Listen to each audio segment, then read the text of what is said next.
The blazing light of a dying sun emerges over the horizon of an empty planet, shining its rays across a barren landscape of dirt and ash below. This grey planet has no name, at least not anymore. It is an echo, a remnant. All that remains now is the decay that will one day befall every other planet in existence. The only inhabitants of this world are scavengers, predatory monsters, and the desert folk who live among them, either too poor or too stubborn to leave. Over a grey, sandy dune, a child races across the dead land with all of her strength, haphazardly tripping and tumbling down to the ground below. She quickly lifts herself up and brushes away the dirt caught amongst her hands and clothes, before glancing behind in fear. The ground beneath her feet starts to shake, and she bursts back into a sprint, desperately trying to escape.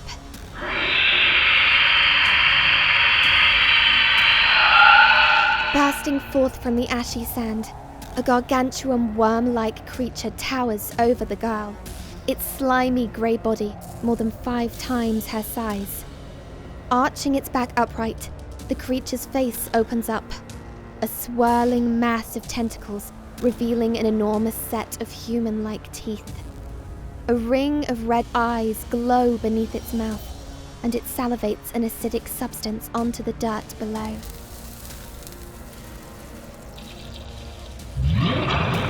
The child trembles like a leaf in the monster's presence, her eyes shut tightly as it rears up, before diving towards her.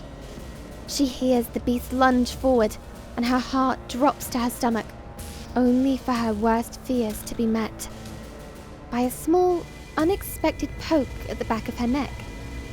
Before she can even look up, the child is swiftly lifted into the air by the back collar of her shirt, pulled out of the path of the creature's onslaught. Why don't you sit this one out, young lady? A stranger stands beside the girl, holding her up with a long wooden staff. Slowly placing her on the ground, he turns his attention to the worm, which is angrily spitting out its recent mouthful of dirt.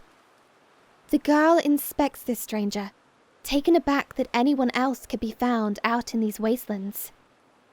The mysterious traveller's face is shrouded by an aged pair of goggles, and multiple layers of cream cloth wrapped around his neck and mouth. At the end of his wooden staff, a bizarre piece of technology appears haphazardly tied together.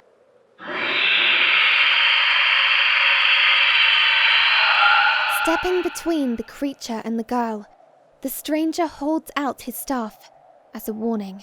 I'm afraid she's not on the menu today. Removing his goggles, the stranger hands them to the girl, gesturing for her to put them on. The monster stares down at the two in a growing irritation, before starting to slowly circle the pair. Its long, slippery body surrounds them as it does.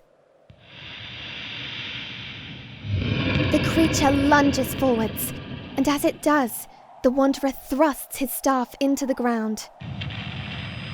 A flash of blinding light radiates from the device threaded to the top of the staff, blasting everything in its vicinity in a disorientating whiteness. Roaring, the centipede reels back, writhing in pain as its primitive eyes have been rendered useless. What was that? The girl removes the goggles, inspecting the enormous monster as it squirms in confusion. Quickly, the girl's hand is yanked upwards as the stranger pulls her away in a hurry, before the worm regains its composure. They hurry behind a large boulder, just before the creature scurries back towards them. They both hold their breath, not daring to make even the smallest of sounds, as their attacker peers about the landscape with its slowly recovering eyesight. After a moment, it lets out a frustrated huff and finally slithers away, shaking the distant ground again as it burrows its way back to wherever it calls home.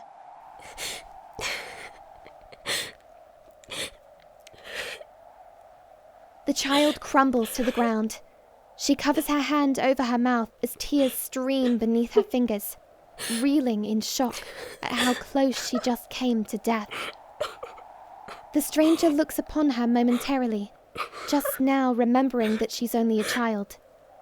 He kneels down, slowly lifting up a gloved hand to her face as he wipes away the tears.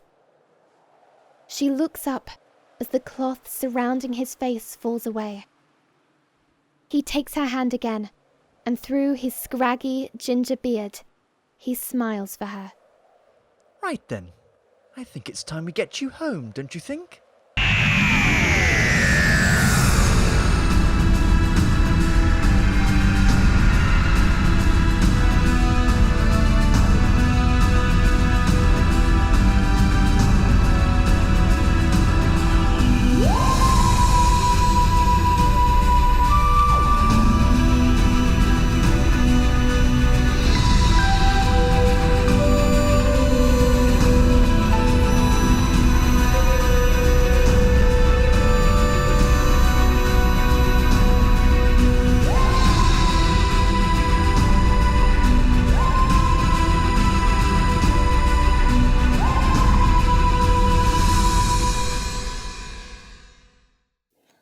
Wandering through the hexagonal corridors of the TARDIS, Jessie furrows her brow in frustration. This is bogus! I know! I just passed the pool a minute ago.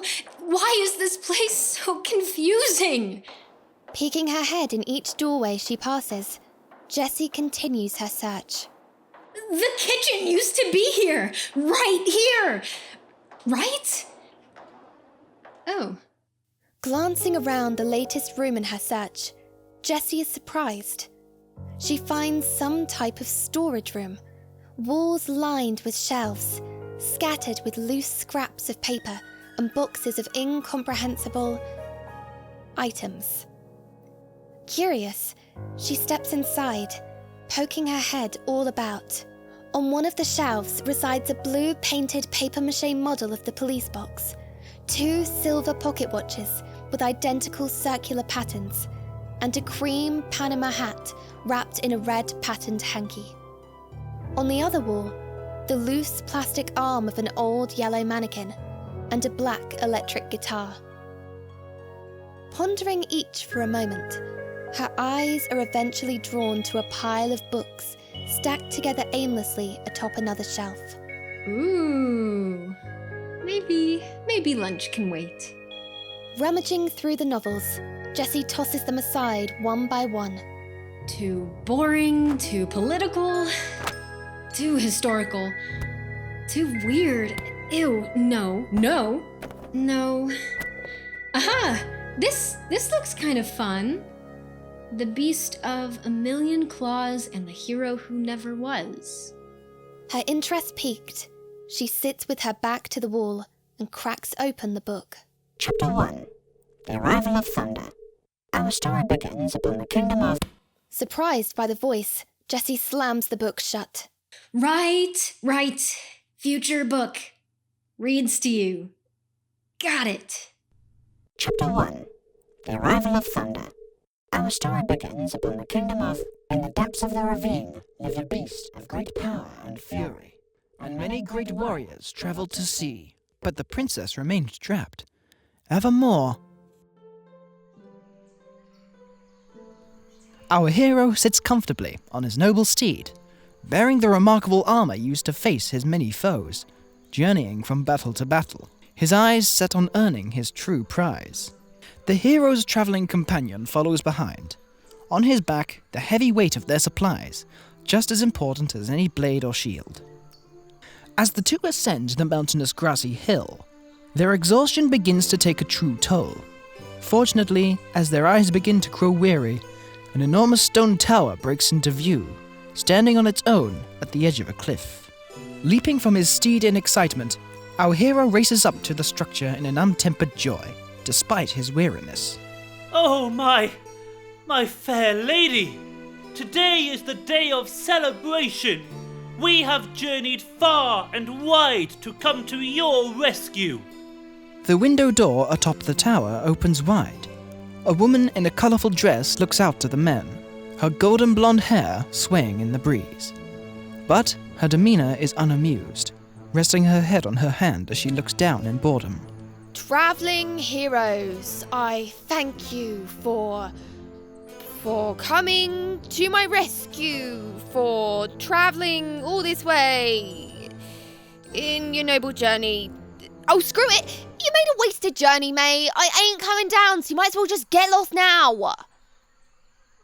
My lady, I don't believe I understand.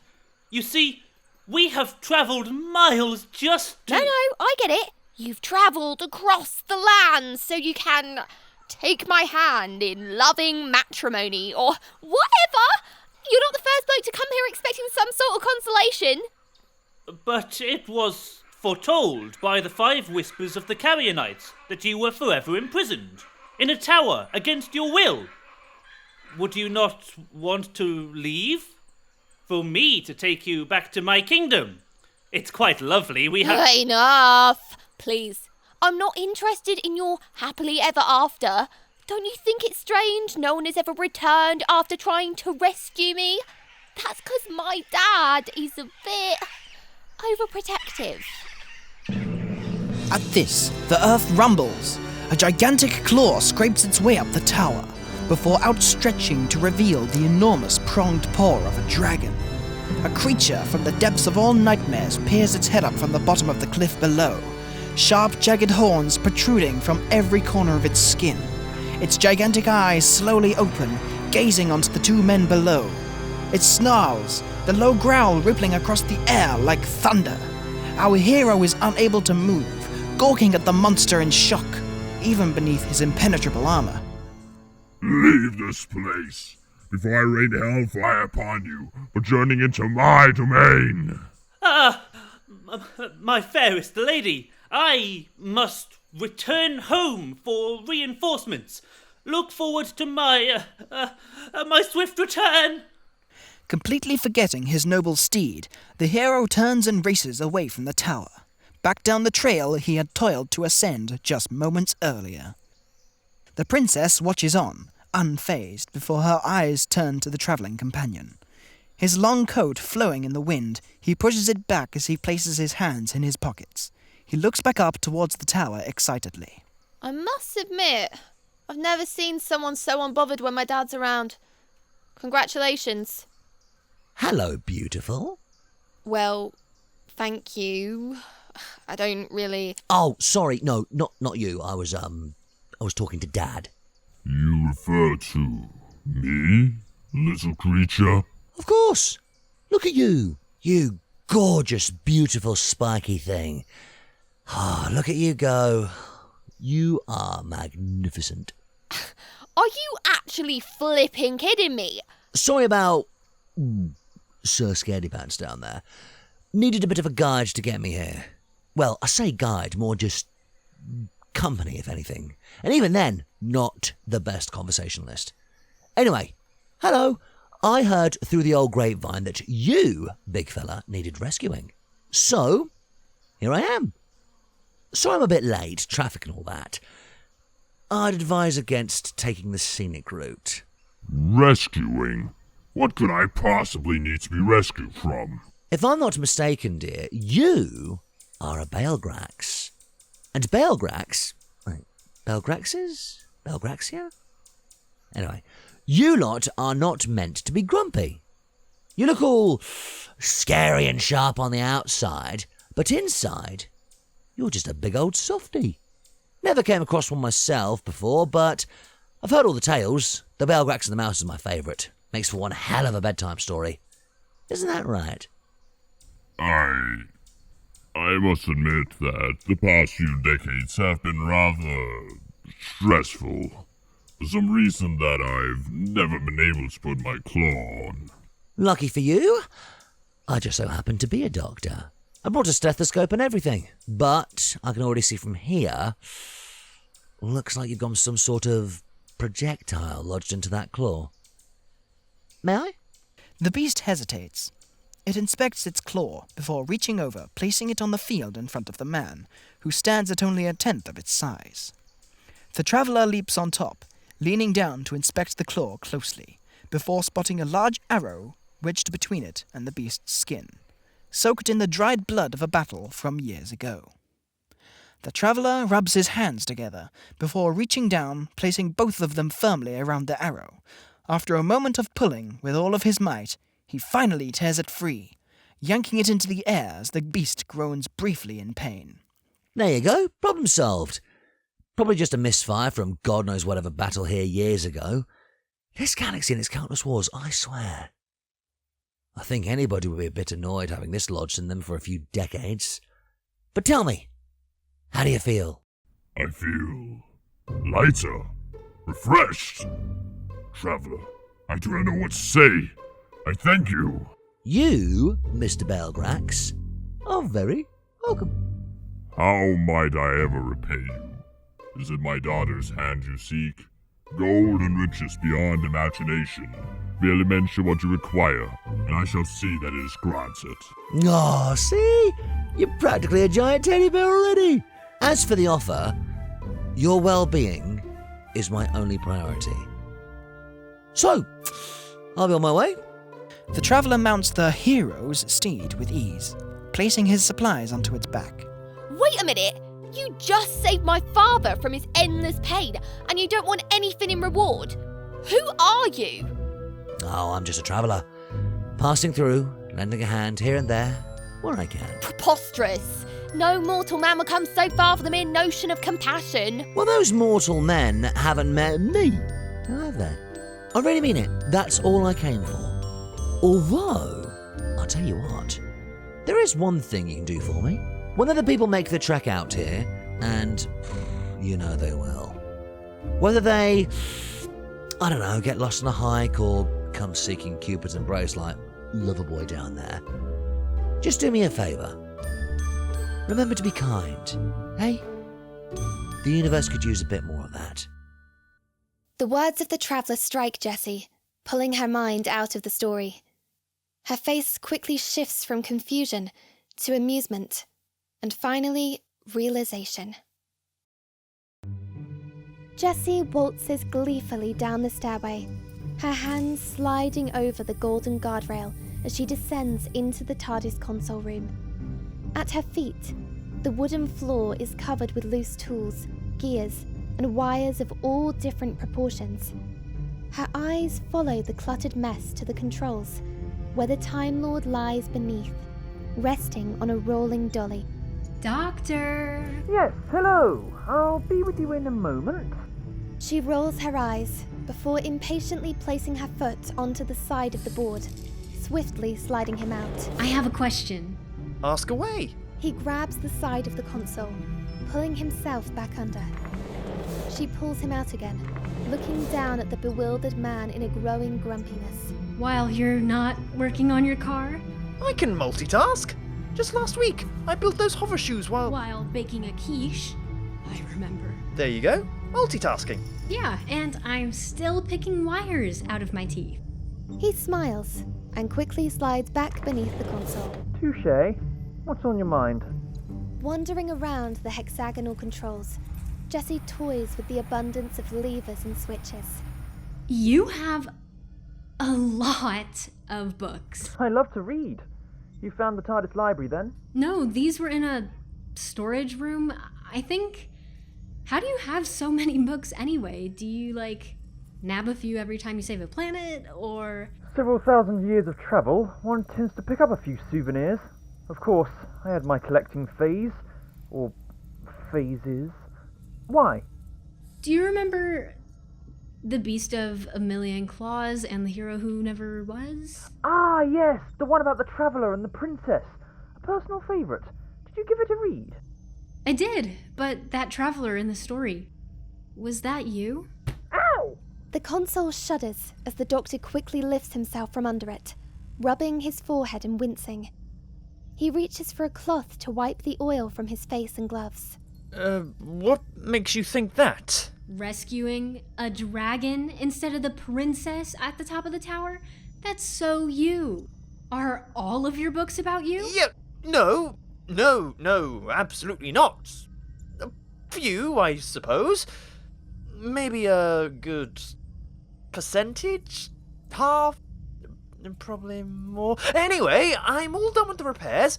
I was thinking, how about I show you the shining colony of the Silver Cascade? Ooh, or maybe the unbroken reefs of the Awoken Queen. On any other day, that would be rad, but after reading that book...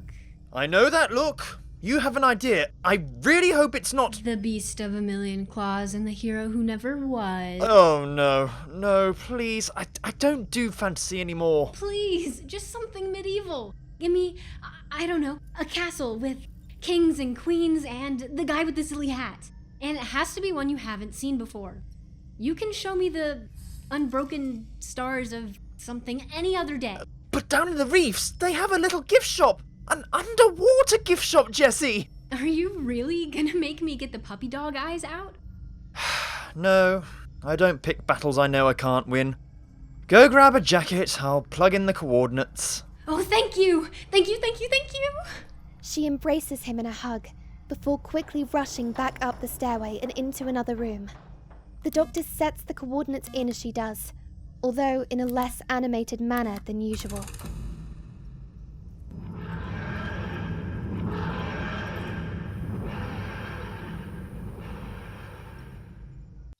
The deep blue of the TARDIS fades in on an open, grassy field. There are no hills or mountains in the distance. Only the nearby castle breaks the perfect horizon. The white brick and crimson roof make the structure look like something ripped straight from a fairy tale, despite its relatively small stature. You know when I said I wanted a castle? I was expecting something, I don't know, a little bigger. Jessie wanders out from the blue box, dressed for the occasion in a yellow leather jacket and baggy jeans. She lifts her pair of pink sunglasses to rest over her forehead in an attempt to get a better look at the landscape. I don't often use the TARDIS to find specific structures, especially not ones I haven't visited before. So this is a bit of a wild card. I refined the parameters, filtered out all the coordinates I've travelled to in the past, and she picked out the nearest castles she could find. That makes sense. It's just, I don't know, when I said castle, I kind of meant the whole shebang, you know? A whole kingdom, serfs and nobles, knights on horses, more wine than I know what to do with. Did you literally just type in castle? The TARDIS is not some sort of Google. What's a Google? And wait, is this even Earth? No, Earth is just a few million light years that way. But this is nice, isn't it? I'm sure they have more than enough wine and, serfs. So you have fun. I'll just hop forward a few hours and I'm sure you'll have a fantastic time. Hey, mister, out, now. She folds her arms, watching the doctor drag himself out before closing the doors. You know, that gift shop has these unique little capsules you can buy that displays little chunks of coral on... What's your damage with castles? Mark my words, nothing good ever happens in a castle. I happen to know from... experience. It doesn't matter. You sure? Yes, of course. Come on then, I'm sure we'll make the most of it. The doctor waltzes towards the large wooden doors, knocking graciously. Huh. I kinda just assumed someone would let us in. Don't worry. Nothing in the universe can get past this charismatic charm. Hello. How may I be of service? Greeting the two, a man with an incredibly off-putting smile opens the door. The doctor reacts with a friendly, if not slightly uncomfortable, grin as he waves to the man. Yes, hello! I'm the doctor. That's the colourful one. We were just passing by, wondering if I could use the little boy's room, perhaps borrow a cup of sugar? Yes, certainly. Sugar. Yes, please, enter. The doors swing open from the inside, revealing more of this strange man. Standing perfectly still, his unnatural smile and wide open eyes hang beneath slicked back dark hair, complemented by an immaculately made tuxedo. The doctor continues to offer a trepidatious smile as he's guided inside. Jessie hesitates, waving briefly to the waiter as she awkwardly follows along behind. Up above them, behind a colourful stained glass window, a figure watches on. Quickly, prepare yourselves. We have guests.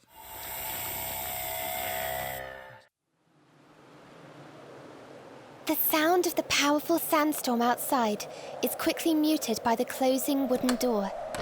Now standing inside a small clay structure, no more than a simple hut, the doctor lets go of the small girl's hand. Mum! Racing forwards, the girl leaps to embrace her surprised mother. Behind her, a man sleeps on the floor. He is covered in loose scraps of cloth, with skin as pale as snow. Letting go of her mother, the girl quickly runs over, kneeling down to clasp the sleeping man's hand in her own. He lies motionless, still in a deep sleep. Taking a moment to look to her daughter, and then to the doctor, the woman hurries to fetch something from a cupboard. Here. We barely have any left, but I think you've more than earned it. The mother holds out an old ceramic cup, filled 1/4 full with water. Oh, thank you, but I can't. Please. It's the least I can do. You look like you haven't drunk in days. She points him to a damaged cushion towards the corner of the room, offering him a seat. Wearily, the doctor sits down, gripping the wall with his hands as he does, careful not to hurt himself from the aches of his worn bones. He looks down at the liquid in his hands, slowly lifting it up towards his dry lips. He gulps down the tiniest sip of the water before placing it gently to his side. The woman sits down across from him, a look of sadness glimmering in her eyes. You've been at this a while then? Travelling, or whatever you want to call it. You can barely sit down. Are you in much pain? The doctor looks at her, offering only a soft smile in response. I know better than to ask your name. I think names are lost out here. I'm afraid that telling you would give you a false sense of hope anyway. Oh, then you're not here for him. You didn't come for the contract? Contract? I went into the trading post last week. Had to leave the girl here with her father. Bounty hunters are always passing through, or at least I assume that's what they are. I posted 2 notices. One to deal with the thing that stabbed him. The other for a doctor. Of course you did. Are you saying you aren't here to help? Saving the girl, I just assumed... The doctor lifts his finger abruptly. From outside, his keen ears pick up the sound of the storm fading into the distance. He quickly props himself back up against the wall before gesturing for the girl to come over. Excuse me, miss? The girl walks over to the doctor, the Time Lord reaching into his coat pocket as she does. He grabs the girl's hand, placing something inside it from his fist, before reaching back down to grab the cup of water. A present for you. Not sure if you know much about boring old seeds, but I got this one especially for you. Had to climb up a beanstalk to steal it from a giant. I think that's how the story goes. But it grows oranges.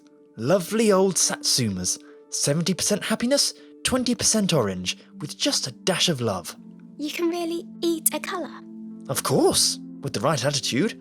Now, go stick your finger in the ground, throw this in, cover it up, and pour this on top. In a few weeks, you and your mum will have more oranges than you'll know what to do with. She thanks him with a smile, running outside. As the door closes, the doctor's expression hardens slightly. Well, what happened to Dad? For the past few weeks, we've been harassed. We didn't know what to make of it. This creature keeps turning up every few days. It's not a predator, like the sand scarabs or great worms. It's some other species. Must be native. It never walks past our fences, but it does the exact same thing every time.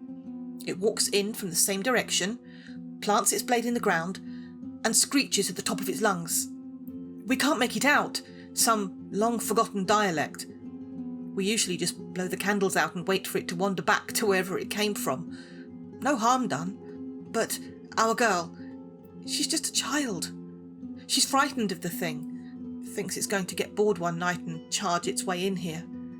She can't sleep after it leaves. So her father, bless him, decides to follow it back one night. It lives in some old wreckage 3 miles east of here. Of course, he wanted to put a stop to it all. He's a decent man. So he tiptoes in and found it resting. But of course it woke up. And without a second thought, it got him right through the gut.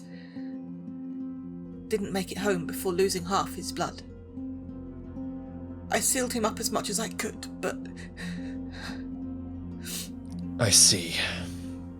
I need you to know I don't have any medical equipment. But you can help deal with the creatures?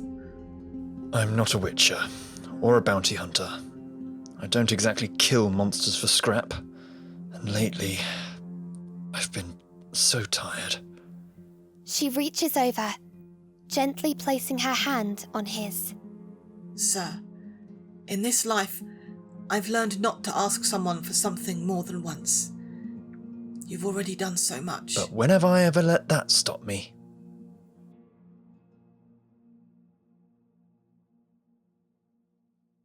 The doctor and Jessie follow the waiter down the immaculate hallway of the castle, atop the long red rug lining the path. Oh. Anyone else smell that? Smell what? Strontium? No. Barium? I can't quite put my finger on it. Well, quit sniffing the place out. Don't be lame in front of the castle guy. Sorry if I'm embarrassing you, but it smells like sweat or plaque. Has someone not been brushing their teeth properly? Grody, I'm so sorry about my friend. He's just a little eccentric. Jessie attempts to speak to the butler escorting them, but he remains silent, staring straight ahead as he leads them down the hall. Okay, maybe he's not the only eccentric one. They enter the main hall of the castle, greeted by a husband and wife and their son, standing timidly behind his parents. The middle-aged couple are dressed in colourful silk clothing, stretched over their large frames and adorned with gold and diamond-encrusted jewellery fitted onto every spare limb. Hello there! He approaches the three, enthusiastically shaking all of their hands as they're taken aback by his eagerness. Greetings! Lovely to meet you indeed. My name is Bem-Lim. This is my wife, Jiln-Lim, our son Tleef-Lim, and our loyal servant Alfie. Nice to meet you all! I am the doctor, and that's Jessie. This is most exciting. We never have guests. What brings you here? Are you travellers? You could say that. We're in the neighbourhood because my friend here was just chuffed at the idea of visiting a grand castle. And apparently I'm more of a chauffeur than a travelling companion. You sure have a lot of lip for a chauffeur. Hi there, I just wanted to experience some pizzazz today. That's all. But this place, your home is really beautiful. Oh, well, thank you so much. But it wouldn't be a home if there were no hospitality. You are our guests. This calls for a celebration, for a feast. Come along. The woman excitedly scurries into the next room, dragging her son along. Bem-Lim quickly follows behind. Has this reached your expected levels of pizzazziness yet? Alfie robotically rotates his head towards the doctor, his smile ever present, gesturing towards the door. Taking a moment to look at the waiter's grin, the doctor matches it and cocks an eyebrow. So that's what that feels like. Following the family into a large stone chamber, they all take a seat at an enormous round table, covered in a vast array of different dishes. Meats, grains, vegetables, fruits, pastas, soups, and more. The entirety of the wooden surface is hidden beneath the feast. Only a second passes before the family digs in, viciously stuffing their faces as if they haven't eaten in days. The pair watch on, sharing equal looks of surprise and confusion. Jessie slowly reaches her hand across the table, attempting to grab a grape or two amongst the pile of fruit on one of the plates. These look really fresh. Where did... Jessie jumps, looking up to see Jiln-Lim's hand on the table, her eyes latched onto the girl like a hawk. Her cheery demeanour from moments ago completely vanished. Are we having fun yet? Jessie offers only a concerned smile in reply. Forgive my curiosity, you all seem to have a healthy appetite, but But I didn't see a farm outside. No vineyards or stables either. We have a freezer in the basement. Yes, a freezer. A freezer? In a castle? Oh, I do apologise. Indigestion. But Mum, why can't we just tell them about Isabelle? Quiet, boy! To your room now! And you can forget about supper. The boy quickly runs out with a whimper, hurrying past Alfie, who stands motionless next to the doorway. Please excuse the boy. He's always making up imaginary friends, as children often do. Oh, look at the time. It's getting rather late. It's probably best you two were on your way. It's time for dessert. Alfie places 2 dishes in front of the couple, lifting off the lids to reveal 2 mountainous bowls of ice cream. Their attention narrows in its presence, rubbing their hands with delight as they dive into the dessert. I really don't mean to impose, but would you mind if I used your loo before we were off? I'm a bit in need after this wonderful meal we've all shared. Alfie! Show him to the restroom. Certainly. This way, sir. You can't leave me here. Don't say I never spoil you. Jessie watches him exit the room, her arms folded as she slumps back in her chair. Noticing a glare from Bem-Lim, she puts on a very passive-aggressive smile for the couple as they continue to eat. This way, sir. Sorry, Alfie. I'd say your act was convincing, but, well, let's be honest, no one smiles more than me. The doctor jogs past the deactivated android, hurrying down the hallway as he quickly peeks through every door, before eventually finding a saddened Tleef-Lim. The chubby boy sits on the ground, pushing along wooden cars and trains with a noticeable lack of energy. The boy's attention quickly shifts towards the doctor as he quietly closes the door and leans down towards him. I don't think Isabelle is an imaginary friend, is she?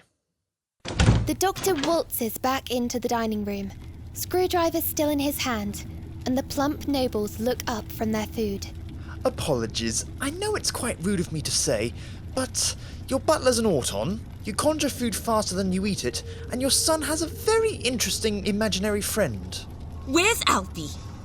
You can't just come barging into our home, shoving your nose into our business. Tell me, who builds a castle in the middle of nowhere without any sort of food or supplies? Sir, you are starting to upset my wife, so I'm kindly asking you to leave. Jessie, sensing the change in mood, rushes up from her seat to stand behind the doctor. Here's some advice. I implore you to please take it. Just tell me the truth, or I will find out myself. Just who do you think you are? Who indeed? Above them, the stone ceiling begins to ripple like a mirage. The ripples travel down the walls and across the floor, and the castle fades away, revealing the true outside world. The vibrant blue sky is replaced with a pale pastel, above miles of dull grey sands where the lush green fields stood just minutes ago. The 4 now stand around the lone table, amidst a barren grey desert. No, you can't, you mustn't! As the final shreds of the castle illusion fade away, young Tleef-Lim appears in the distance, inspecting a deactivated Alfie. Behind them, a large, dilapidated spaceship lies half submerged in the sands. Enough! I don't know what you've done with our home, but... Sorry, we're done playing kings and queens for the day.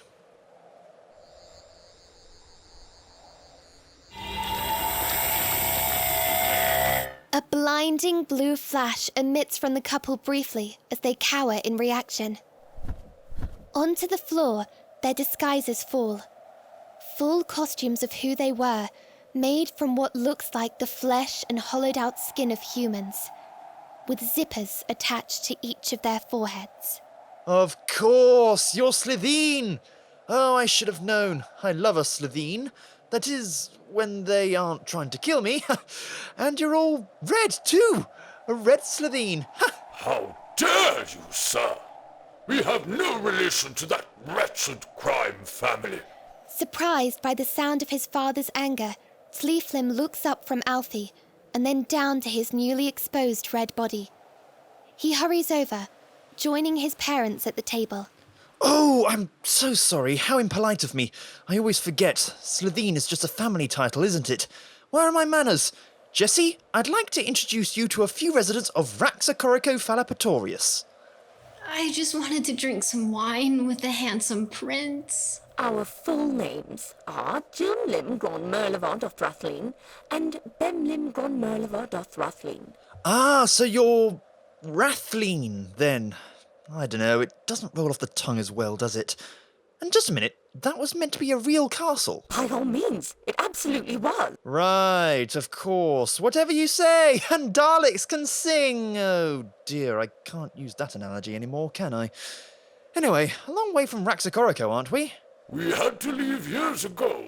No choice. You're not the first humanoid to mistake us for Slitheen. People have been looking down at us for years now because they think we're all related to that rancid family. They ruined our reputation as a species after they tried to pull off that utterly ridiculous heist on the Earth so long ago. That's right. 2006. Pluto becomes a dwarf planet. Harsh. Harriet Jones. Britney Spears. The Garfield movie. But it's also the year the Slitheen family slaughter their way to the top of Britain's Parliament in number 10 Downing Street. Sent the whole planet into a ruckus just so that they can blow it up and sell it for fuel afterwards. These Slitheens sound like a real class act. Raxus Prime is a publicly traded planet. Once news got out about what happened, our universal stock crashed, causing a planet-wide recession. We were even a part of the Shadow Proclamation until those damned Jadoons sent us back to go sit at the children's table with the rest of the universe. That was the last piece of goodwill we had left as a species. You say all that like you're expecting to gain my sympathy. Doctor? On any other day, you would have my understanding. But see those, in the sand there? I'm sorry you have to hear this, Jessie. But those aren't just costumes they were wearing. They were people once. People you hollowed out and played dress-up with. So, I think we could do with a proper explanation, don't you? We don't have to justify ourselves to you and your ego. Here's a question. Do you know what happened to the Slitheen? Who stopped them? A Time Lord. Correct. And do you know how many Time Lords are left in the universe nowadays? The Rathleen look silently upon the doctor with their bulging eyes, nervous to answer. One Time Lord left in the entire universe. Hello there. Absolute lies. He's making it up, Bem. I assure you I'm not. Your species are hunters. You can smell fear, adrenaline. 10 miles away. And you could do quite the number on me with those unclipped nails of yours. We both know that much. So tell me, am I feeling even an ounce of fear right now?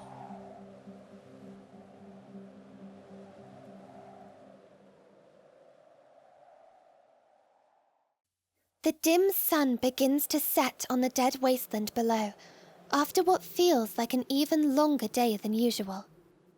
The doctor, accompanied by the girl he saved, approaches a small cave, a common occurrence on this world. Upon closer inspection, it appears to be a ship, or at least it was. Its entrance is torn open, leading to the hollowed-out interior. I'm assuming this is it. This is the place. So, what's your plan? What makes you think I have a plan? You escaped a great worm by tapping your wand on the floor a few times. You seem like the type of person to face a monster with a plan. Clever girl. So you do. Oh, not in the slightest. I don't understand. Can't you just use your wizard wand again? To blind it like you did before? All right, first things first. I'm no wizard, contrary to the evidence. And this is not my wand. This is a part of my sonic screwdriver I attached to a very fashionable stick I found. What's a sonic screwdriver? It's there in the title. A screwdriver. Except mine flashes cool colours and opens doors. And plays solitaire, but only on a good day. Whoa! Secondly, I blinded that sand beast by magnifying the rays of your sun to create a bit of a flashbang, if you will. You can't do that again? Not in a dark and gloomy cave. Besides, that thing back there with the face tentacles was a worm. A big one, sure, but worms have rather weak metabolisms. I don't even know if our caveman friend here has a pair of eyes like you and me. He could be, I don't know, part ghost. That'd be fun. So no plan? Nope. And you're not scared of ending up like my dad? Oh, I never said that. He tosses his staff over to her as she catches it in both of her hands haphazardly. Could do with a recharge soon, but you'll probably be needing this more than me, just in case any more creepy crawlies decide to go for takeout again. Thanks. But wait, what are you going to do? Let's see. I don't have a plan. Most definitely don't have any fancy gadgets on hand, or my time machine, so I've got absolutely no idea. And that's just the way I like it. Right then, you back home, now, before your mum changes her mind and comes to kill me herself. If you say so. Good luck, sir. The girl runs off eagerly, with her wizard staff gripped tightly in both hands. The doctor watches on, before slowly turning his attention back towards the cave entrance. Stepping inside, he watches as the last glimmers of the setting sun shine onto his back. Squinting into the darkness, the doctor spots a creature, lying curled up in the corner. Noticeably uncomfortable and cramped in its posture, its back is facing the entrance. The doctor attempts to tiptoe closer, but the creature's 4 eyes widen abruptly, and it leaps to its feet, grabbing a makeshift cutlass embedded into the wall at its side. It trembles, pointing the weapon at the doctor. Hello. Sorry, no doorbell, and, well, looks like you don't have any front door either. Is this where I sign up for arts and crafts by any chance? Leave my home or die, vermin. The creature wears cracked metallic armor over a tattered fabric. It bears 3 arms, a cauterized wound in place of where the 4th should be. Whatever it is noticeably weak, holding a hand over a decayed and withered stomach, even showing part of its ribcage amongst dry, cracked skin. This is home then. I like what you've done with the place. Very snug, to say the least. I respect the design choice. You understand me? Of course. One of the many languages I've picked up over the years. I've never had the chance to meet a Kandraxian in the flesh, though. But Kandraxians gone. Extinct. Your people used to live on this planet, then? Makes sense. Civilization fell, lost, centuries and centuries ago. Yet you're still bouncing around. Aren't looking too well, though. I have not eaten in years. Kandraxian metabolism can survive forever. Off of pain, anguish, grief. Is that why you've been harassing that family? For food? I'm sorry, but they barely have enough to feed themselves, let alone... No! Kandraxian, not weak.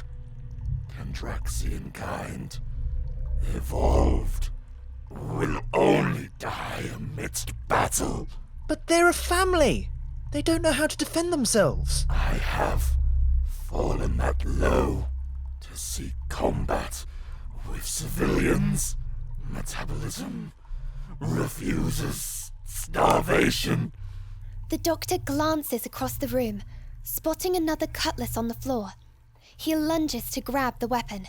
Unable to help himself, he spins it around in the air, catching it with his other hand effortlessly, inspecting the blade before twirling it around and pointing it at the Kandraxian. What are you doing?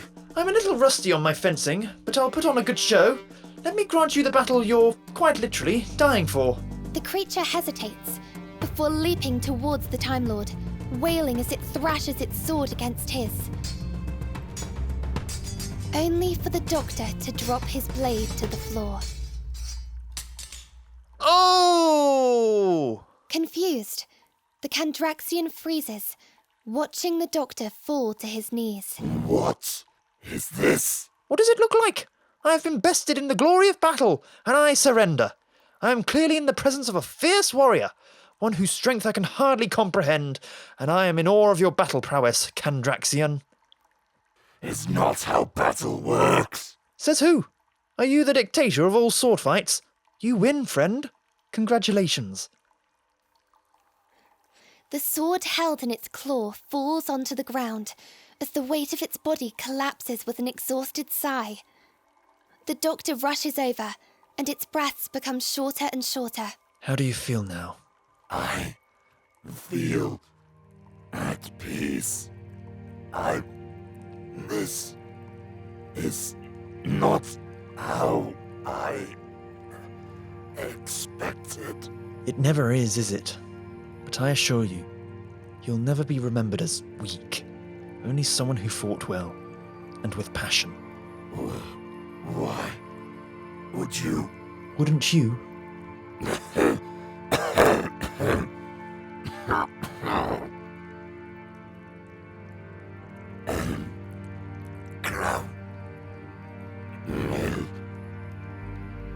The life fades from its eyes.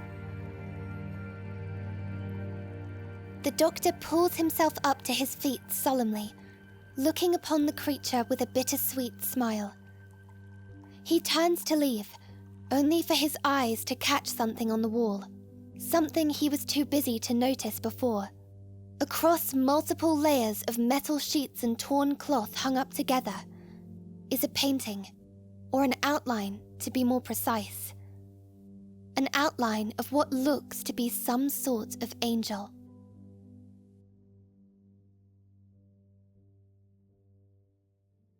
My patience is starting to run a tad thin. All right. But you won't believe us. Well, lucky for you, I'm incredibly open-minded. It was a few years ago.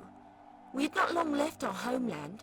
We thought maybe life on our own world would be easier to manage, that we wouldn't struggle for currency or food for our son. Long story short, we were very wrong. Not a single other planet would think of hiring us to work, not even to hunt. They were afraid we'd double-cross them, that we'd try to pull off some ridiculous scheme, just like the Slitheen. That was our only plan. We only had enough fuel for our ship to stop at a few planets. We could only afford enough to settle. A few days later, we were stranded in empty space, until this desolate planet pulled us in. Pause. What exactly is this place? I've hardly been around the universe as much as you have, Doctor, but I've never gotten this sort of vibe from somewhere before. Everything just feels... dead. That's the word you're looking for. A decaying world. Perhaps this place was a proper planet once, with people, trees, oceans, but that's all long gone now, crumbled and faded away. This is what happens to planets when they die. Left to gather dust, as well as the rest of the universe is lost and forgotten, making the perfect empty canvas for a fantasy. Okay, so you crashed. Then shouldn't you be dead? That ship over there would be nothing but rubble. You're quite right. We were done for. My family, we accepted our fate, huddled together as we descended, saying our goodbyes, hoping any of the millions of concepts of an afterlife throughout the universe were true. But me, I prayed. I pleaded with the universe to any god out there who could hear my cries for help. To save us. Gods, please save us. Before we hit the planet's surface, all I remember seeing was a blinding white light. I thought we were dead, but we weren't. We awoke lying on the sand outside of our ship. Our limbs still all attached, surprisingly. I looked up and what I saw, well... It was an angel! An angel saved us! An angel? Not literally an angel. Don't be absurd. We still have no idea what she was. But she saved us. She talked with us, asked why we were here, where we were from. We explained our situation, naturally. And then, somehow, she gave us what we needed. She snapped her fingers and gave us a home. We asked for food and liquid. She gave us a kitchen that would never be empty. A servant that would constantly be at our beck and call. I asked to be beautiful. She created these suits that fit perfectly. We looked like royalty. On this planet, anyway. They're artificial, of course. We would never dream of killing another sentient person. The wife is rather squeamish. Says the bug-eyed alien with claws. Interesting. Sounds like some form of transspatial molecular rearrangement. Reality warping to the uninitiated. She's probably a local here. From the outside, she'd look like an angel, when in actuality it's as simple as pulling a few spare molecules from a nebula somewhere and giving them the old switcheroo. Basic physics, really. If you have near infinite energy, that is. Isabelle gave us everything we could ask for. Isabelle? Excuse the boy. He grew quite fond of her. He wanted a friend, and I think so did she. She appeared to be of a similar age. So, is Isabelle still around then? Is she listening in on our pleasant conversation? I'd love to have a chat. Oh no, of course not. She's still on world, somewhere. Hasn't ever been to any other planets out there. Or at least that's what she told us. But no, she's long gone now. I'm sorry? The poor girl. We never knew why, but granting our wishes took a bit of a toll on her. She grew weak over time. The more miracles she performed, she was constantly bedridden after a point. Of course, we didn't really want to face the guilt or the similar bad memories from home, so naturally we decided to send her away. Taken aback, the doctor begins to pace, struggling to comprehend their statement. So let me get this perfectly straight. You, Rathleen, you took advantage of the abilities of a child? You exploited... You use... no, I'm sorry, it's just... You actually... You actually... Excuse me, I seem to be... I seem to be getting a bit... You seriously used a girl to... I apologize. Mom, you're scaring me. This is all just so... How could you seriously? Gently taking the doctor's hand in her own, Jessie meets his gaze, a look of concern and compassion in her eyes. Doctor, you're angry. You're trying to be angry. Just take a few deep breaths, like we talked about, okay? Right. Thank you, Jessie. More collected, the doctor returns his focus back to the Rathleen. Isabelle, you used her. You took advantage of her. You abused her kindness.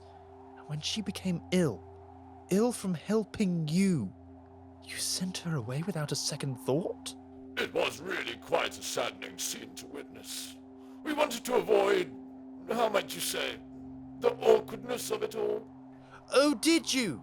You sent a child away to pass on, alone, so you wouldn't feel awkward watching her do so. She never gave us any trouble. Why are you? We asked her to leave and she simply vanished. The child was not even ours. We had no moral obligation. I'm truly at a loss for words. Mind you, you're all incredibly lucky, not only to have met her, but that I am the doctor standing in front of you right now. Doctor, can't we do something? Find her somehow? All right, I really dread this part, so I'll make it short and sweet. If you haven't been paying attention, now is most definitely the time to do so. You, Rathleen, will leave this planet immediately. Hop in your little ship there and find somewhere else to squat. And as you fly away, go ahead and say another prayer. A new one. Pray that there will never come a day where you meet the Doctor again. But we can't just leave. We'll die out in space. We don't have enough fuel. Oh, I'm sure you do. The doctor flashes them a beaming smile beneath his piercing gaze. The family grab their human costumes from the sand in a haste as they scurry back inside their shuttle. The young Tleef-Lim reaches for the still frozen Alfie, dragging the robotic servant along the ground with his stubby, curled claws. Jessie watches, bewildered, unsure of exactly what to say. After a moment of silence, the two solemnly make their way back inside the TARDIS.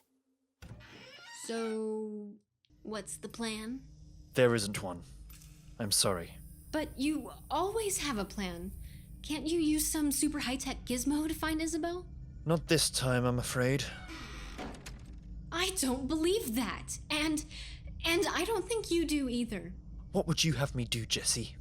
That girl is lost. We're in the TARDIS. She can go anywhere in the universe. But I don't have her location.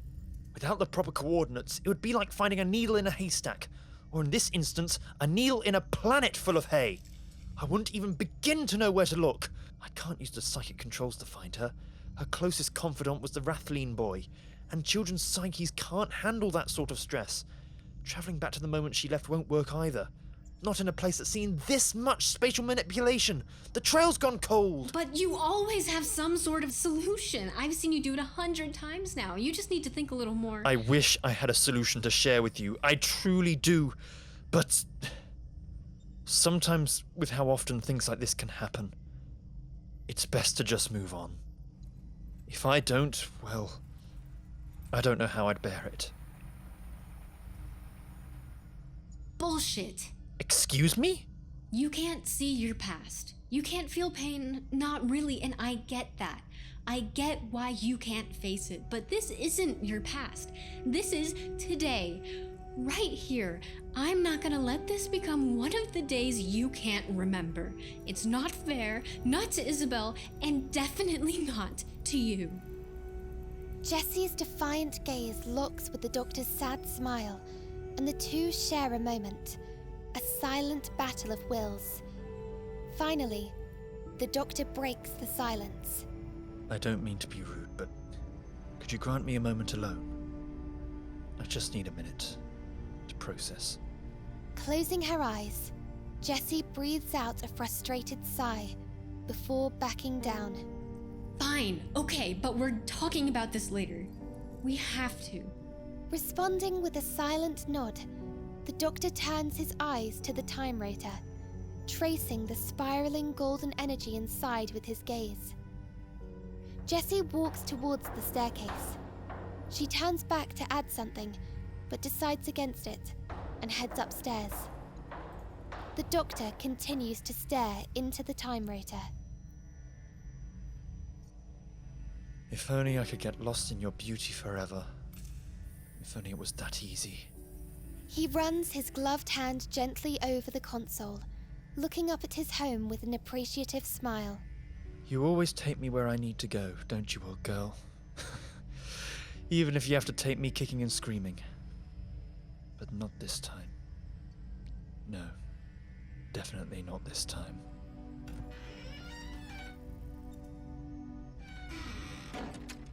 From the TARDIS hallway off the main console room, the noise of its wooden doors echo off the walls, grabbing Jessie's attention as she slowly shuffles towards her room. Doctor?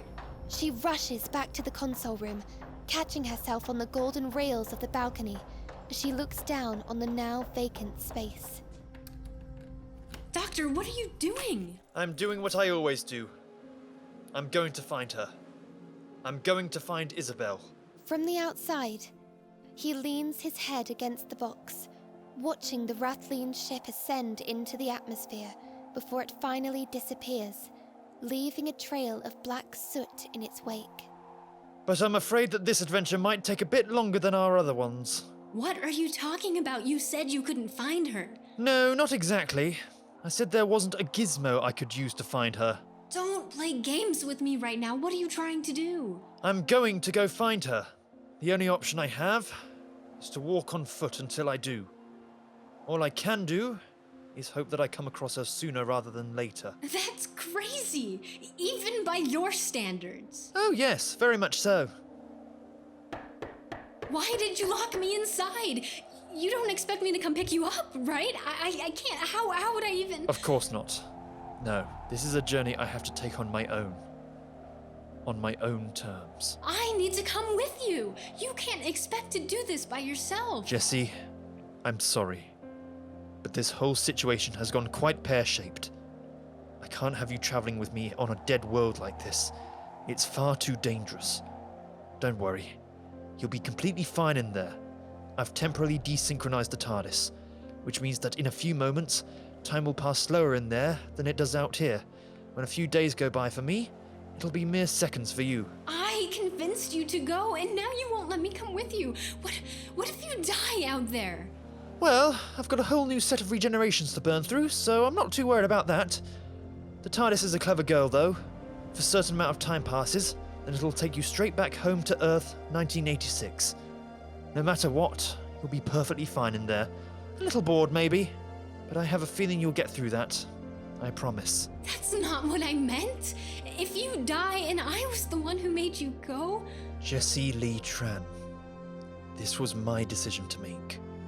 I need you to know that.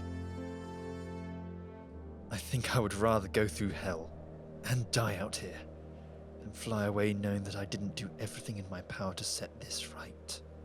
Jessie rests her cheek against the blue wooden door as a single tear rolls down her anxious face. Please don't leave me. The Doctor pulls himself away from the TARDIS, reaching into his breast pocket as he looks on with a growing envy and a smile. Leave you. I'm crazy, Jessie. Not stupid.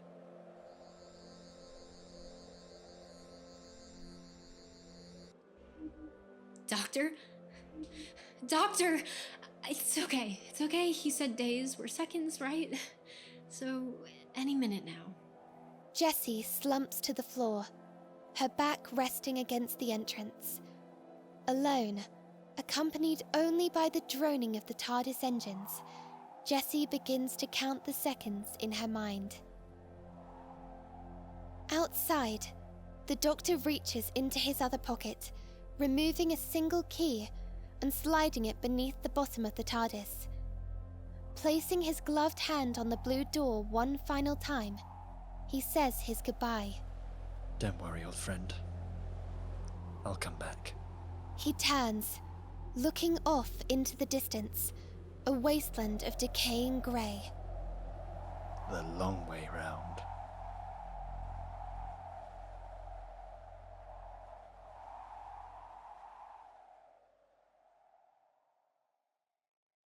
The Doctor drags himself to the top of a small hill made up of debris and gravel. His movements are slow and imprecise, his frail legs shaking with each hesitant step. His breathing is shallow and raspy, but his pained breaths come to a stop as his tired eyes spot a lone figure off in the distance. Isabelle? Overcome with a sudden burst of energy, he skids down the hill desperately, losing his balance and tumbling into the ashy dirt as he hits the bottom. Scrambling to his feet, his lungs gasp for air as he sprints as fast as he can towards what might be the end of his journey. Please, please! As he approaches the figure, his trembling legs collapse. In front of him stands the worn statue of an angel, half sunken into the barren grey dirt. It bears its age, covered in deep cracks and crumbled pieces, including one of the opened wings that once rested on its back. Yet, it still prays. The Doctor crawls to the figure's base, pulling his torn sleeve over his hand to wipe away the ash that covers a set of markings below. The wind carries away the specks to reveal an ingrained lettering. Isabelle. Thoughts race through the Doctor's head as he turns around and rests against the statue. Does this confirm her existence? Is this some sort of memorial? Or grave? Was he too late? Hello there. My name is the Doctor, and I'm here to help.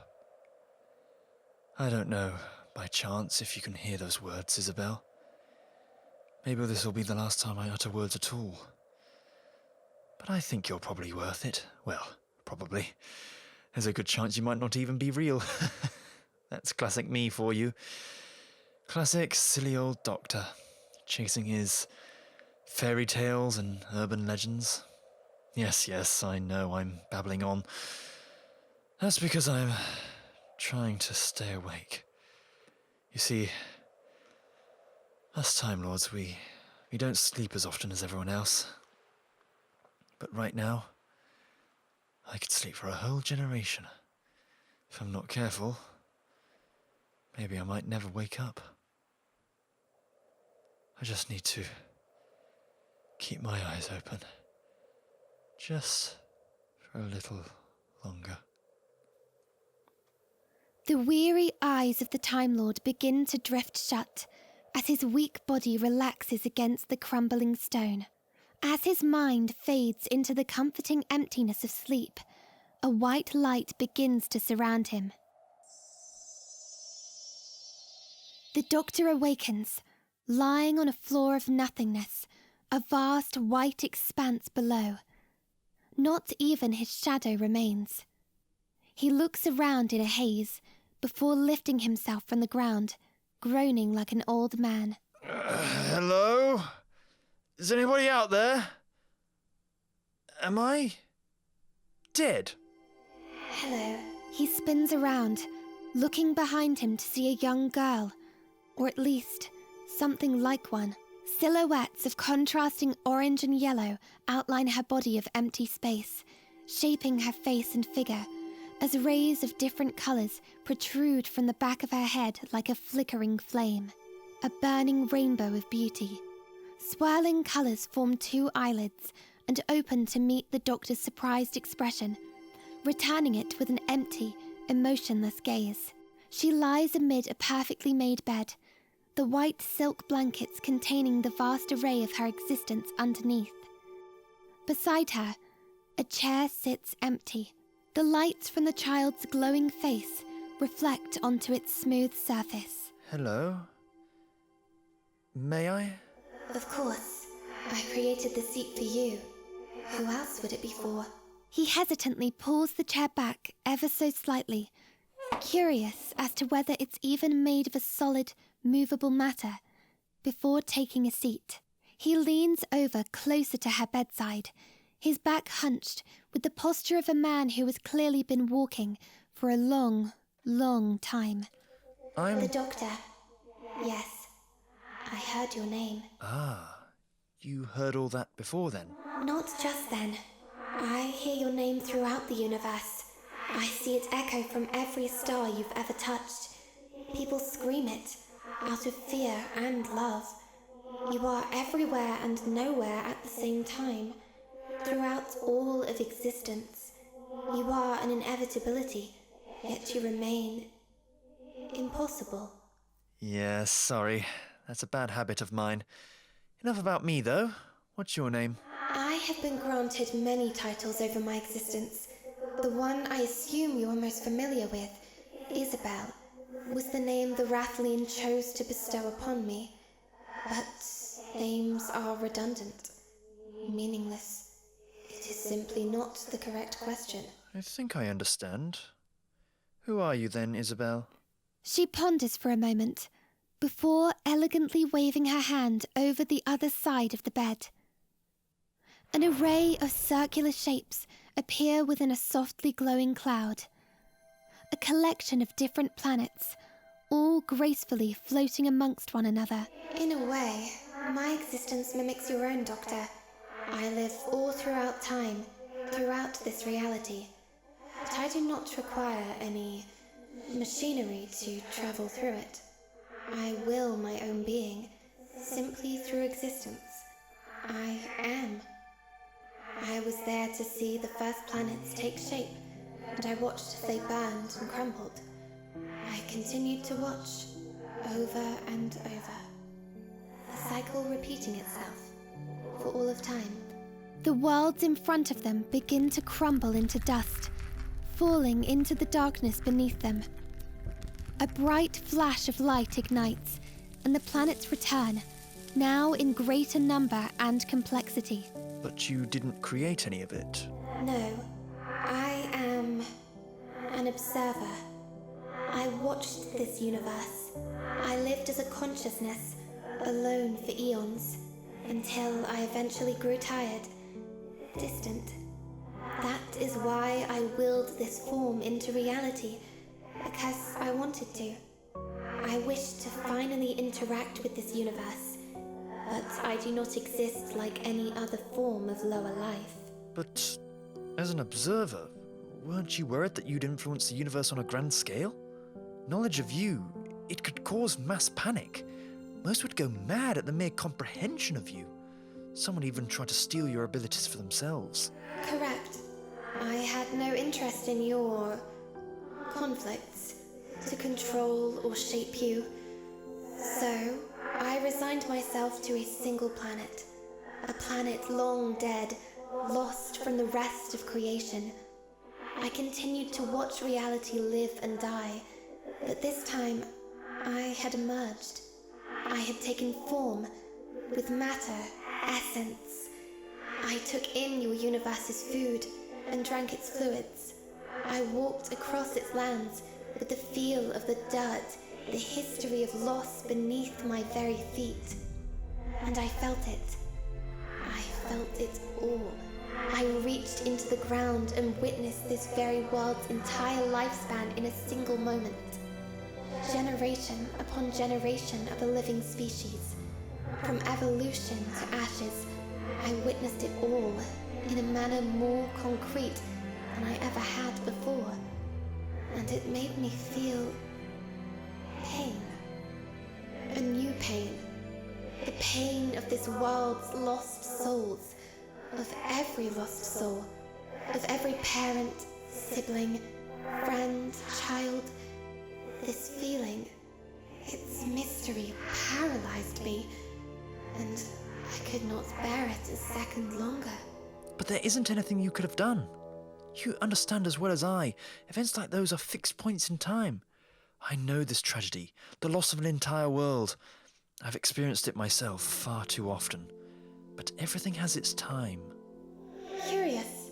I've never heard a statement so equally objective and inaccurate. You are correct. Time is fixed. But that does not mean it is a domain free from my influence. I'm sorry, influence? I reached into the past and gifted this species the only thing I could ever possibly grant them.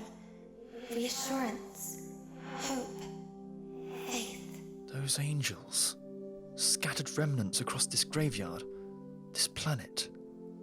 That was you? I could not bear it. Those emotions. After that, I concluded I would never again allow myself to remain a passive observer, not in the face of pain and hardship. And then the Rathleen crashed. Yes, I heard their cries for help. They were so loud. I saved them from the endless void of darkness you know as death. So you saved them to end their pain. Fair enough. But you didn't stop there. You gave them everything they ever wanted. A castle, opulence, sustenance, fancy dress. You even gave them a waiter. Why?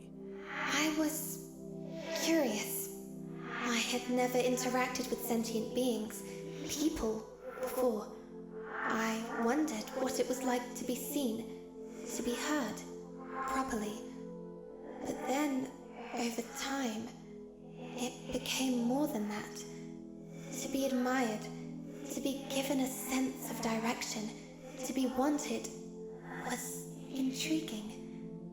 They desired a home, to be free from their starvation and the shackles that tied them to the reputation of their species, and I became adored. In my short time of living amongst this universe, I had never felt more alive. But you were never made to interact with this universe, were you, Isabelle? It took a toll on you, didn't it? I am feeble. When I realized it would lead to my... It was already too late. Yes.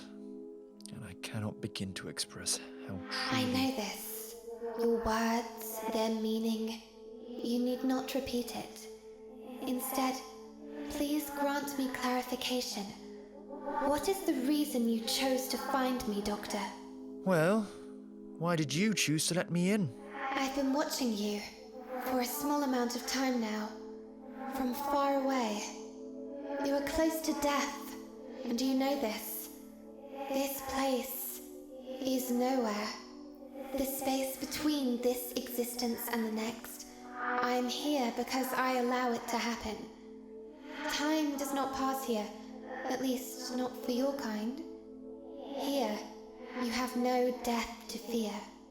So do not waste the very thing you claim to be a lord of. Please, do not ignore my question. I am here because I wanted to find you. For what reason? Why does there have to be a reason? Because I can provide anything and everything you would desire. I do not exist in the natural world. No mortal has a reason to seek me out, unless to gain something. Well, I'm not your typical mortal. Please elaborate. What is your desire? Is it atypical?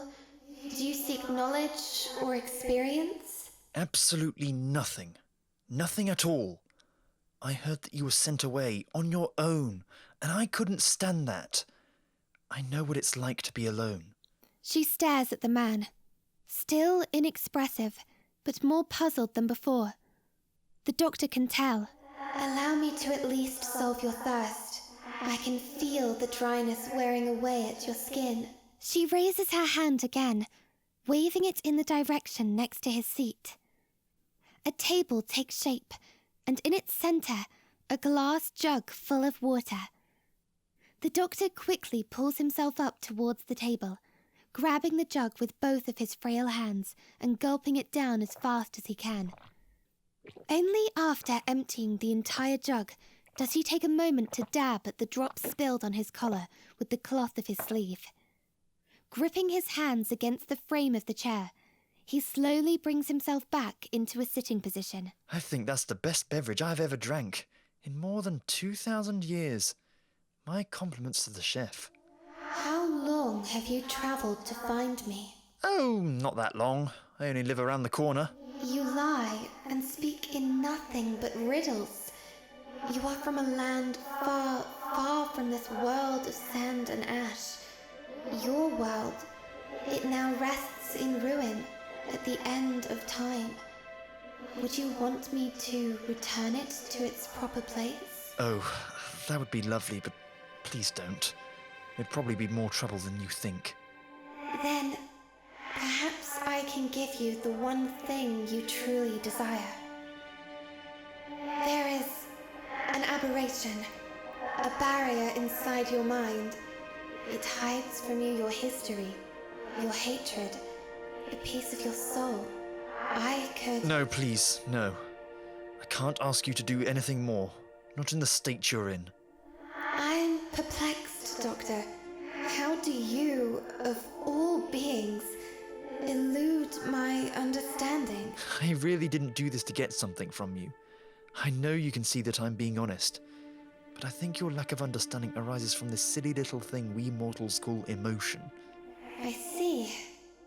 I've witnessed creation at the hands of the Transcendental Accord, yet I've never been able to grasp the difference between your happiness and sadness. I can tell you if you'd like. Please. You may know the answer to how us mere mortals came into existence, or what makes the Milky Way tick. But you've never experienced waking up to the smell of your favourite breakfast cooking, or feeling anxious about a first date, travelling to Australia with a mate, getting envious of them moving to Australia. How I love a good kangaroo. Falling in love, and then the loneliness that takes hold when they're gone, like a blazing hot iron resting against your chest. The fear of it happening again. Happiness is what we strive for, but the sadness, the bad times, those are what make the good times so bright. That, right there, is exactly what life is. My life, this form, I think it will be ceasing very soon now. I'm sorry. I'm so sorry. I really am. You claim the title of doctor, a word granted to those who heal, who cure mortal forms of their illnesses. So, explain this to me. I feel cold, my chest in pain. My head feels like it has travelled from one side of the galaxy to the other in seconds. This simply cannot be. I think we both know the answer to that. You're afraid, aren't you? Yes. Isabelle's eyes swell with the sudden flood of tears miraged in a sea of colours, floating into the air past the doctor. I don't understand. Why do I feel this? This is awful.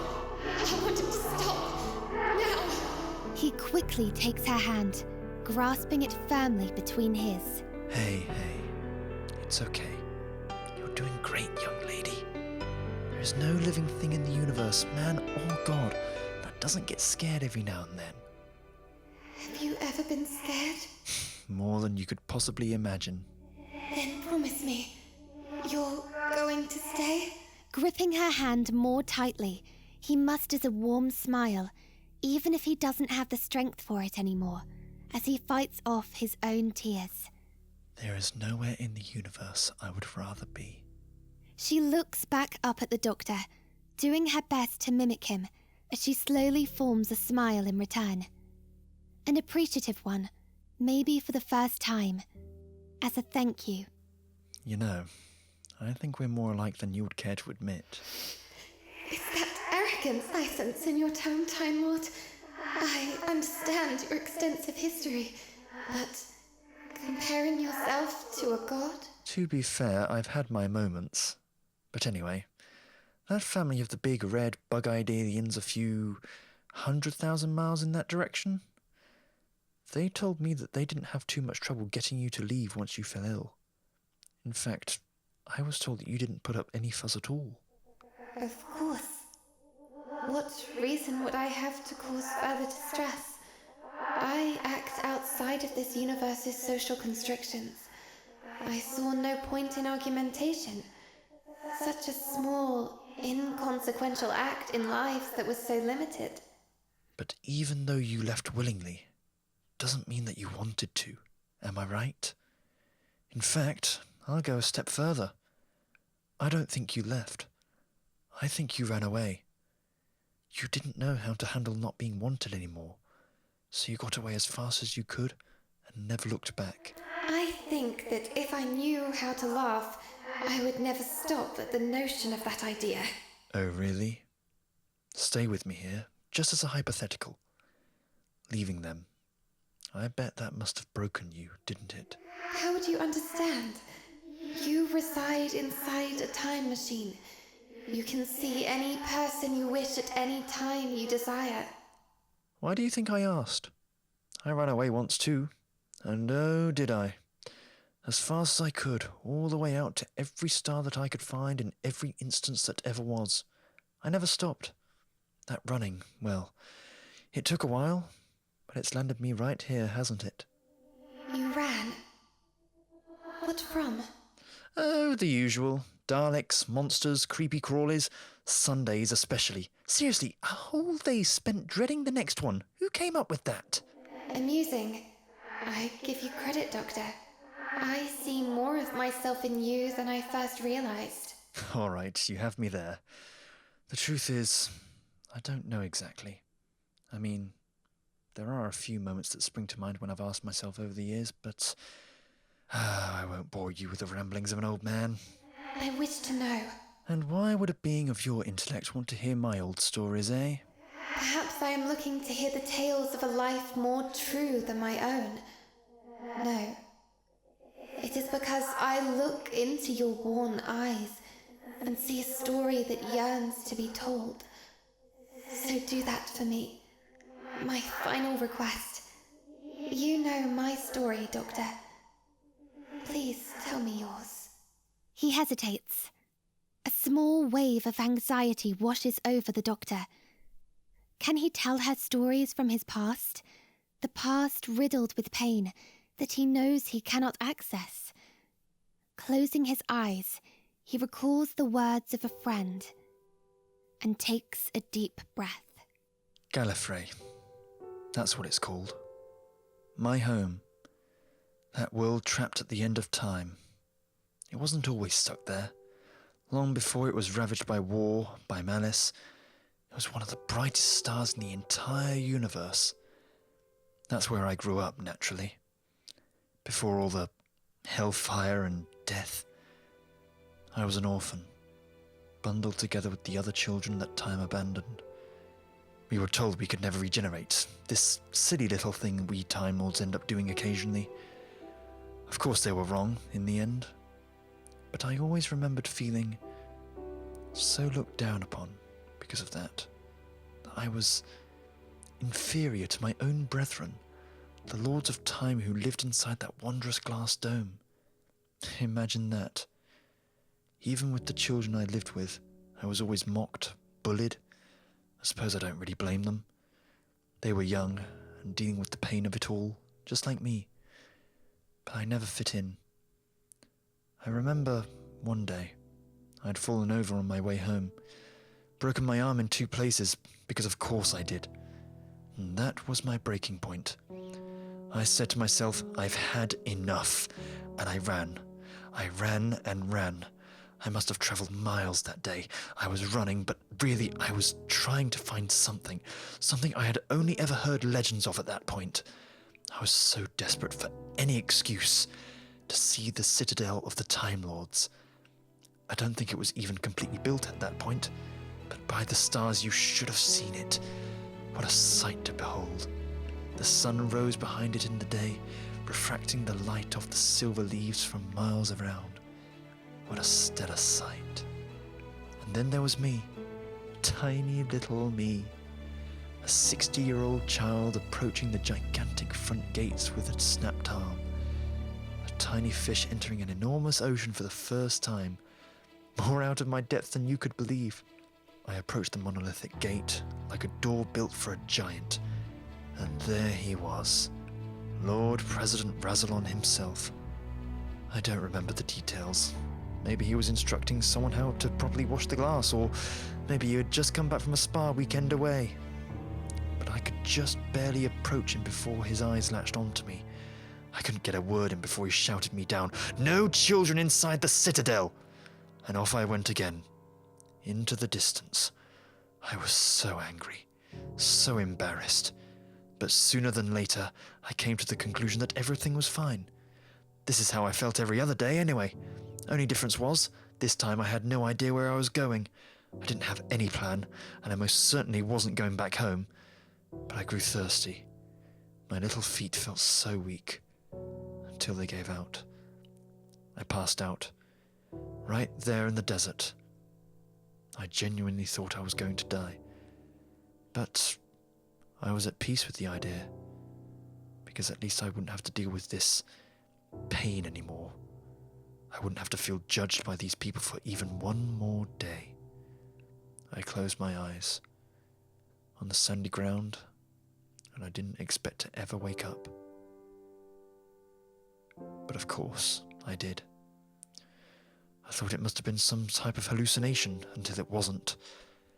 I woke in a bed, an actual bed, in this big tent somewhere, on some sort of settlement. There was only a single man in the room, sitting beside me. The funny thing was, I recognized him.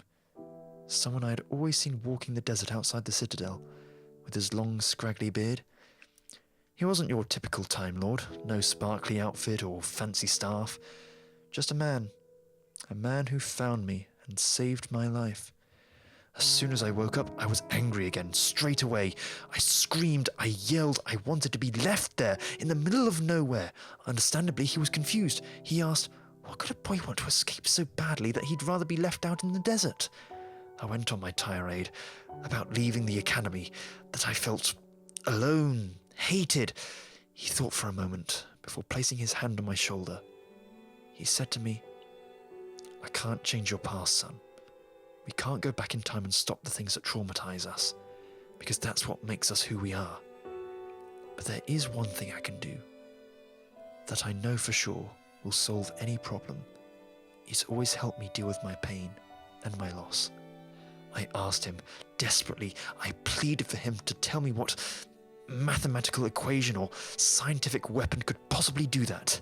He chuckled, leaning close to whisper in my ear, just be kind. He never told me his name, and to be honest, I never really needed to know it. All I knew about him was that he was a... The doctor looks back up to the girl. Her eyes are closed now, in a restful, eternal sleep. Good night, Isabelle. You sleep well now.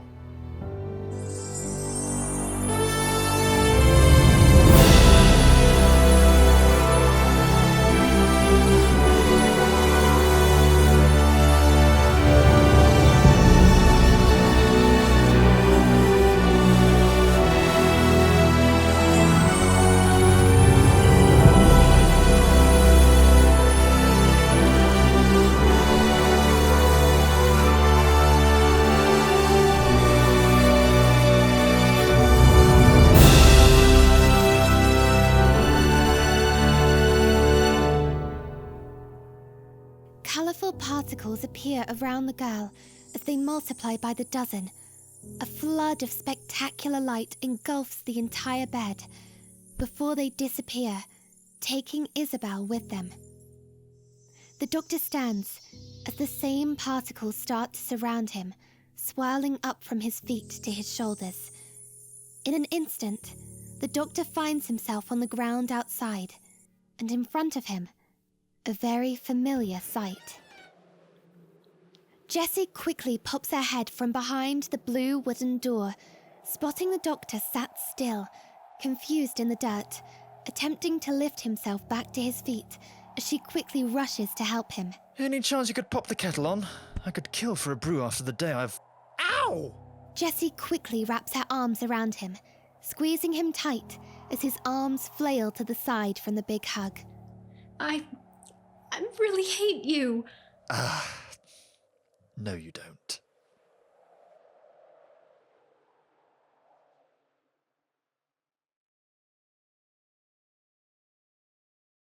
Inside the TARDIS, the doctor sits on the staircase opposite the console. His scruffy ginger beard is covered in a white foamed shaving cream, and a towel wraps him from his neck to his knees. Jessie stands in front of him, a razor and a pair of scissors in each hand, as she tries her best to shave the impatient man. That stings, Jessie! That stings! Sit still, idiot. So, how long was it for you? How long was what? How long were you out there, wandering that planet? You said I'd only have to wait a few seconds, but it was like 2 days, I think. I tried not to watch the clock, but I started getting cabin fever. It's impossible to tell, really. It was hard to keep track of time with this planet's unique day cycle. It was probably a little more than a month all totaled up. But did you at least find her? Find who? You're hilarious. The girl. The angel girl. What happened out there? Ah, yes. I found several statues, cave paintings, monuments to an angel girl. I think she's this planet's local deity. My best guess, the Rathling were helped by a rather clever religious sect. Smoke and mirrors, you understand. So, no girl? Fortunately not. Well, I'm sorry I made you go then. Don't be.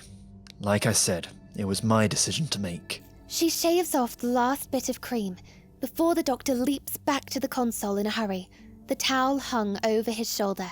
He reaches for the circular mirror standing on the side, picking it up from the handle and looking upon his clean-shaven face. Jessie walks back up the stairs as he turns the console monitor quickly to his view. I'm heading back to my bed. You kind of showed up right in the middle of the night, I guess. Sorry to wake you. Sweet dreams. Oh, and Doctor, if you do anything that stupid again, I'm throwing all of your books into the time vortex. I'd be surprised if you didn't. Good night. Jessie strolls off into the other room, waving her hand in the air passively as she does. The doctor looks back at the monitor. In large Gallifreyan letters, it reads, "Time elapsed. 13 years, 7 months, 5 days." He glances at it for a moment, before turning the screen off and heading to bed himself.